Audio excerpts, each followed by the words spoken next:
So AH admits that she was indeed fired from the Aquaman franchise at one time in brand new filings that had been kept under seal until the judge in Virginia said, you know what, these are public documents in the world, they have the right to know. She also admits she was unable to renegotiate contracts. She says she lost out on millions, she had her role reduced, and so much more. You and I, we're going to talk about this today, and this shows you that people that were covering this were right. Warner Brothers, they attacked them for being right, too. Yeah, we'll accept our apology anytime now. Fun times, huh? Fun times indeed. So, hey there to all you fine folks on this fine day, by the way. I hope you are doing excellently. And if you haven't heard, a lot of unsealed documents, they just made their way into the public. You and I, we're going to be talking about most of these, too. But you'll notice, all told, we are talking about over 40 documents. I mean, some of these, they are bombshell, too. But this document right here was the first to truly catch my eye. Why? Because it backs up everything that we were talking about with Aquaman, too. You know, all those discussions about replacement, how Warner Brothers didn't want her and on. Yeah, they knew that all of that was legit, but AH came out and attacked people. Warner Brothers came out and attacked people, and they tried to hide it. You see, Exhibit 1 filed under seal. Also right here, you notice it's under seal, and you'll notice too, when we go through the paperwork, it'll have confidential marked at the bottom. Essentially, they wanted to hide the truth. They called us all liars. Yeah, who's the liar now? Now, the item in question today, this is going to be labeled Attachment A. Attachment A, by the way, this is going to be a statement from AH herself. I believe that she has been coached through much of this, with someone else helping her write this out. But you'll notice all types of I statements. You can see them all over the place. So this is supposed to be in her own words. And she's going to say, over a 5-year period, I lost out on around $47 to $50 million because of JD. She's also going to admit the truth to Aquaman. Again, that she had been fired. And the reason that she's willing to admit this, well, if you look at the bottom of the page there, you'll notice this is marked confidential. Essentially, Warner Brothers, anyone attached to this project, they went out, they branded anyone that discussed her being fired, all of the problems behind the scenes, as some type of liar because they figured this would never see the light of day. Well, guess what? It did see the light of day. So make sure you share it around everywhere. But when you look at this, like I said, you can see that she wants to blame JD for all of her career problems. She starts out right here.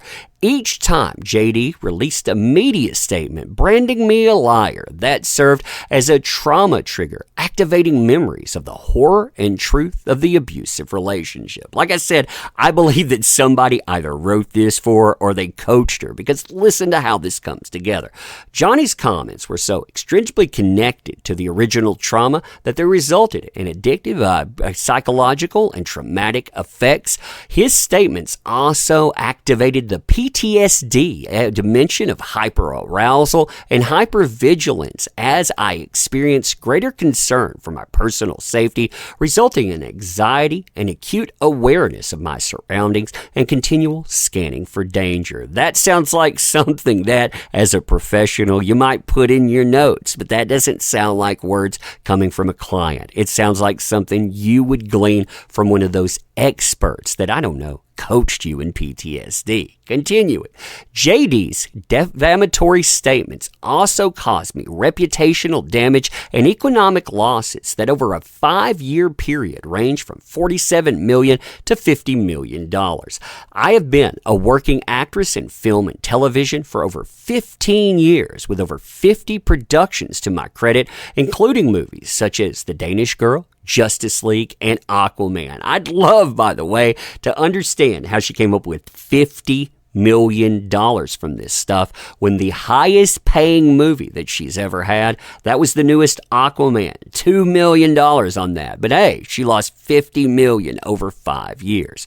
Throughout this period, I was able to power through and overcome the negative publicity I received surrounding my divorce from JD in 2016. You understand, by the way, that a lot of that publicity she got, well, we heard that from people that worked at TMZ themselves. She's the one that put it out there, so I powered through my own statements.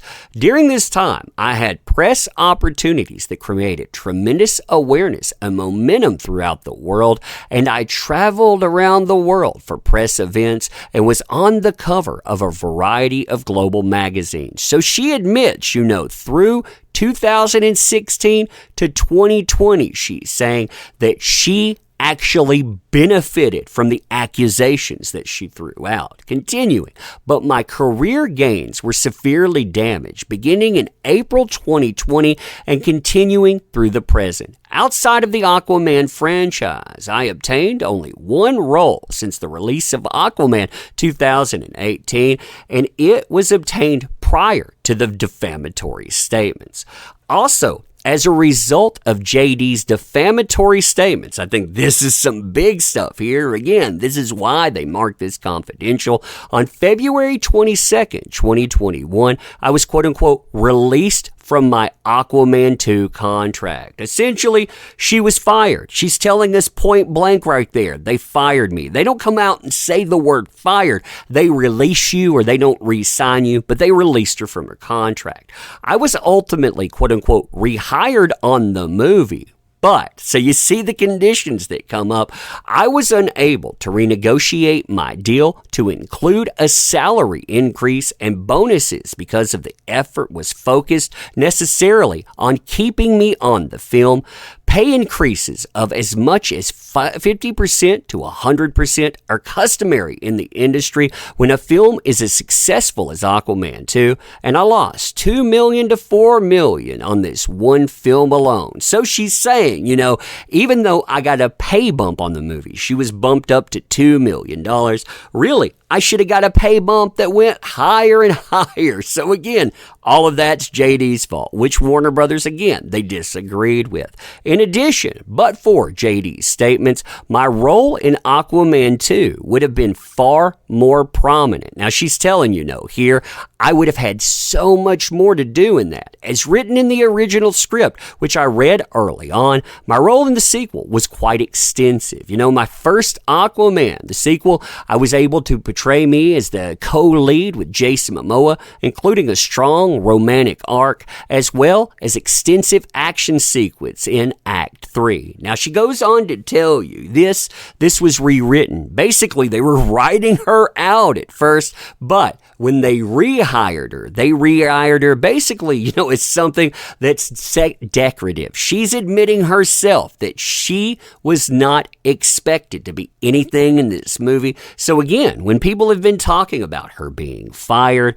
her basically having role reductions, they were right about that. I mean, Warner Brothers, again, they labeled people bots. They attacked people for saying anything about it. said that this was a disinformation campaign. This was something that was paid for by JD, but her own words, these words, again, that she thought would never see the light of day, they spell it out, and they spell it out in detail.